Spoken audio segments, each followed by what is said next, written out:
Hi guys, I've already made a video about drawing volume and viewpoints using a simple worksheet and principles, and you can go back and have a look at that one if you're interested. This one I'm just going to focus on cubes and cuboids and teach you a few different principles. So here we have a cardboard cube made by a pupil at school, and I'm just going to pop it on the desk on its bottom face. So I'm looking actually down in plan view from above. I'm going to draw an elevation view. I'm going to draw a view that's close to me. So I've drawn a square, corresponding square. Now the type of view I'm drawing at the moment is an oblique view. So to make sense of this, we're going to call this the x-axis and the y-axis, as you would in maths if you were plotting a graph. And we're now going to incorporate the z-axis. This is the axis receding away from us, and if I tip this cube, we're talking about this depth profile. So I'm going to draw a parallel line here and here, and another parallel line with these two here. So a parallel line, let's just remind ourselves, is a line that's equidistant apart. That's a symbol for a parallel line, and it's the same distance there and same distance there. These lines will never meet. These lines, however, are not parallel. The distance is smaller here than there, and they will meet and converge at a point. So this is what we're doing. We're putting parallel lines in. We're now going to construct a vertical line, which will be running parallel with this vertical, and I'm going to put a horizontal line in, which will be running parallel with this. So in this construction we have 1, 2, 3 parallel lines there, 1, 2, 3 here. So you can see the construction. So in the oblique view, what we have is the face A closest towards us, and as we tip it back, we have extruded, in effect dragged out, this profile where we can see the other two faces. Now we are going to move on to an isometric view, and the simplest way to do this is to draw an inverted T. That means an upside down T.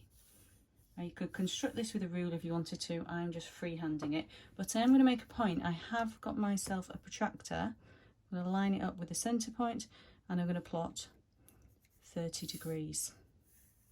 Now an isometric view is an equal view, so this angle should be 30 degrees, and I'm going to just estimate on the other side, in effect do a mirror line. So we've got 30 degrees here and here.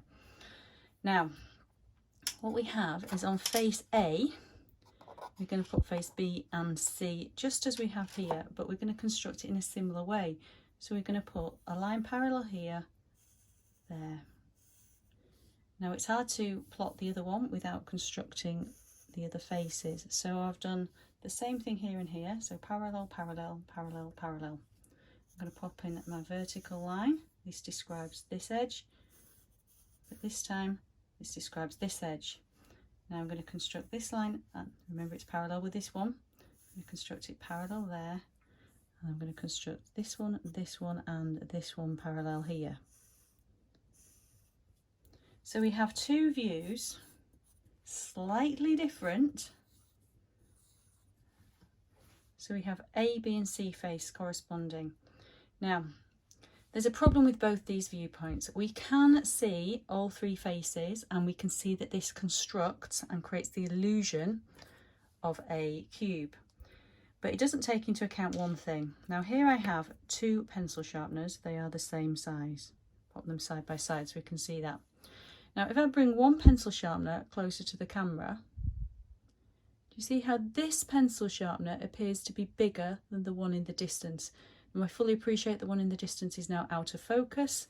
The focal length is shorter, and this one is in focus. If I remove it, it will focus on the other one. The focal length changes.